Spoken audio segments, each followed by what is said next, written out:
এই যে যারা শীতকালীন সবজি লাগাতে চান তারা অবশ্যই এরকম হাফ ড্রামে নিয়ে নেবেন। আর আমরা এই যে হাফ ড্রাম নিচ্ছি, সাথে মাটি প্রস্তুত করতেছি শীতকালীন সবজি লাগানোর জন্য, কারণ এখনই অক্টোবর মাস শেষের দিকে। তো যারা এখনই আসলে যারা বর্ষার সিজনের শেষে গাছের খাবার দেওয়া এবং এদের পরিচর্যা করা এখনই করতে হবে, কারণ নভেম্বরে আর কোনো খাবার দেওয়া যাবে না কোনো গাছে।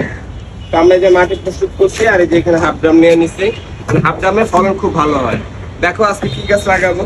আজকে হচ্ছে আমরা শীতকালীন সবজি হিসেবে লাউ গাছ লাগাবো। গাছটা আমরা আরো আগে আনছি, কিন্তু সময়ের অভাবে দিতে পারি না, এই জন্য কয়েকটা পাতা এরকম হলুদ হয়ে গেছে।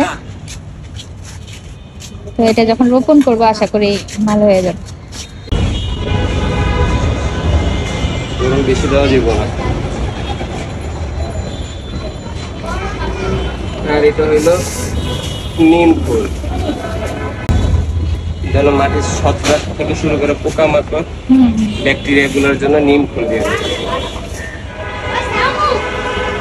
লাউ গাছের জন্য হাফ ড্রামে মাটি প্রস্তুত করে মাটি দিয়ে দিছে, যে মাটি ভরাট করে দিয়ে দিচ্ছে। এখন এখানে আমরা এই লাউয়ের চারাগুলো রোপণ করব। তো যা চারাটা নাও। বিসমিল্লাহির রহমানির রহিম। শীতকালীন সবজি আমরা লাউ চারাগুলো রোপণ করে দিই।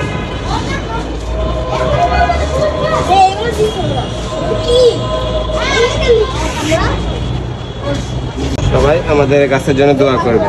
আরেকটা পাশে দিই। আরেকটা কোন পাশে দেবো? পুষ দিয়ে এলো। ওই যে এই পাশে আরেকটা লাউ চারা দিয়ে দিলাম।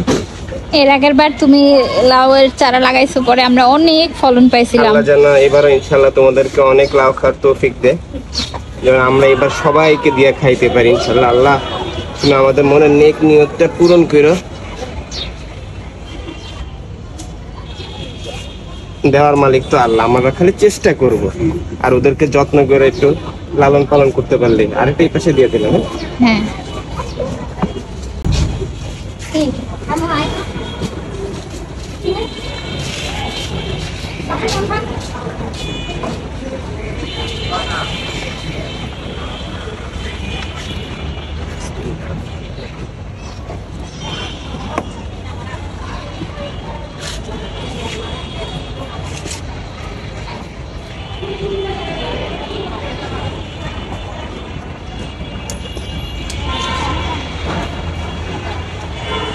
এই তো আজকে আমরা শীতকালীন সবজি লাউ গাছ লাগিয়ে দিলাম।